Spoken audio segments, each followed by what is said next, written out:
You know, I think I'm about done collecting comic books. I've been collecting for, 18 years now? I've probably read all the good ones by now. Maybe I'll switch to a hobby less nerdy, like miniature trains.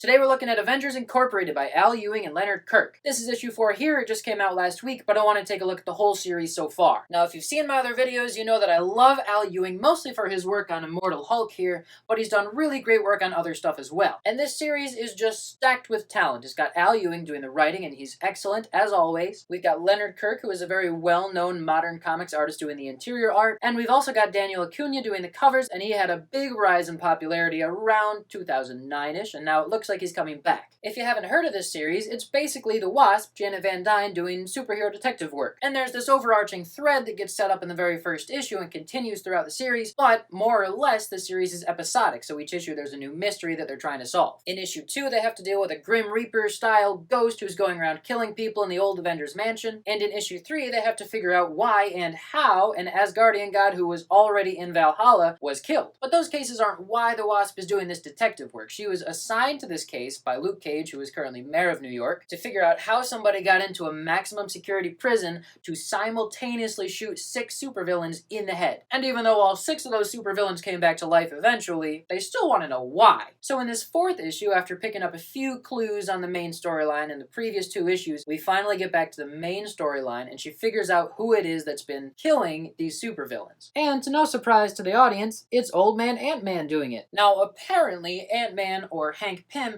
has been dead for years, but I didn't notice that because it didn't happen in some big event. It wasn't some big moment when he died, it was just in this little mini-series that happened after an event. So it wasn't that big of a reveal that he's back because I didn't even know he was gone. But basically what he's doing is he's going around shooting supervillains in the forehead with some kind of ant that burrows into their brain and makes them look like they're dead for like 40 hours. And then he wakes them up and he tells them they can either work for him or he can send them to jail himself. And he's making all these supervillains work with him because he's worried that when he came back in time, don't bother asking, it's not important, he's worried that Ultron came back with him. So he's trying to find Ultron and stop him before he can do, you know, whatever he did in that movie. In the meantime, the Wasp has been doing all this detective work, and the very first case she signed up for, the one where supervillains got shot in the forehead and then came back to life, involved this guy who's in the body of Whirlwind, who's an ex-supervillain, but he doesn't know who he is, and he's calling himself Victor Shade, which is a name that the Vision normally uses, which is, as you can see, problematic for the 2 characters. And he doesn't know who he is, and Wasp doesn't know who he is, but she knows that he's weird, so she's keeping him close by her so she knows if something goes wrong. And at the end of issue 4, it's revealed, oh,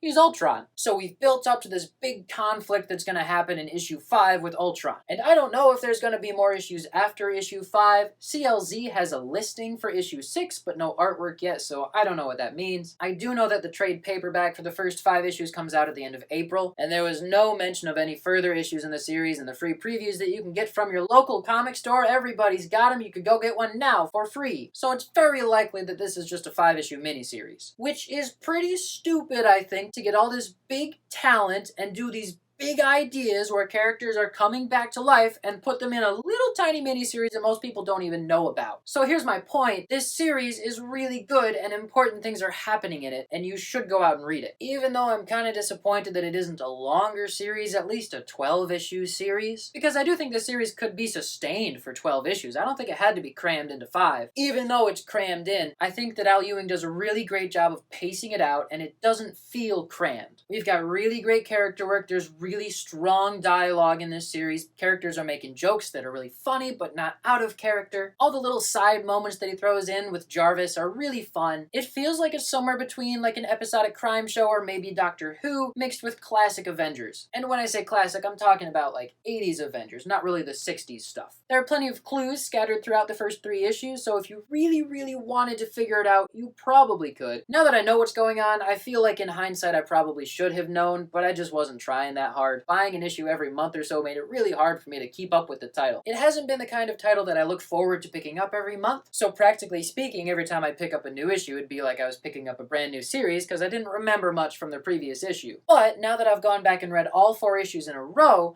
I have a much deeper appreciation for the way this story was crafted. And what's really annoying to me is that it looks like this is just a gimmicky Avengers series where nothing important happens, we just get this different flavor of Avengers. But we have really important things happening in this series. So, like I said, they could have done 12 issues, but whatever. I digress. Leonard Kirk has never been my favorite artist. He's really good. He's another artist like Marco Cicchetto where they're really talented and really skilled. It's just not my favorite thing. The artist that I most often compare to Leonard Kirk would be Stuart Immonen and Kev Walker. They have similar styles, but I think that those two are more stylistic. They're a little bit more interesting to look at, and I think in general those two artists have their subject matter pop off the page more, whereas Leonard Kirk's characters tend to almost fade into the backgrounds of the panels so it pops less. And I'm not a professional artist, I don't know exactly what's contributing to that, but in general his panels have a little bit less depth than like Immonen or Walker's work. But like I said, he's still a very skilled artist. He's still very talented. His artwork is really clean, it's easy to look at,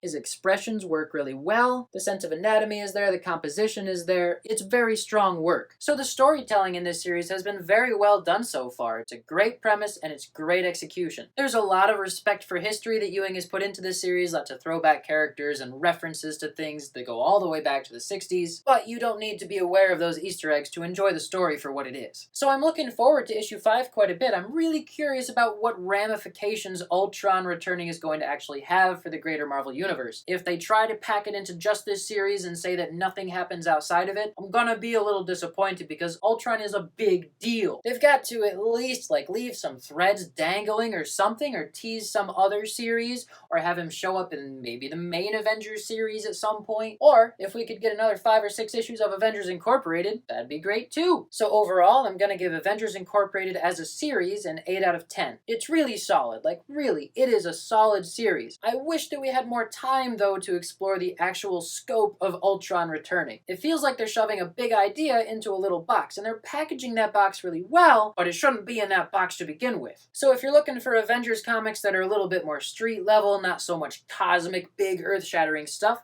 this is a great series for you. You should order the trade paperback for yourself. It's going to be out April 23rd, 2024. You should pre-order it from your local comic store, because they love that kind of thing. So that's my rating, 8 out of 10. Did you read it? What do you think?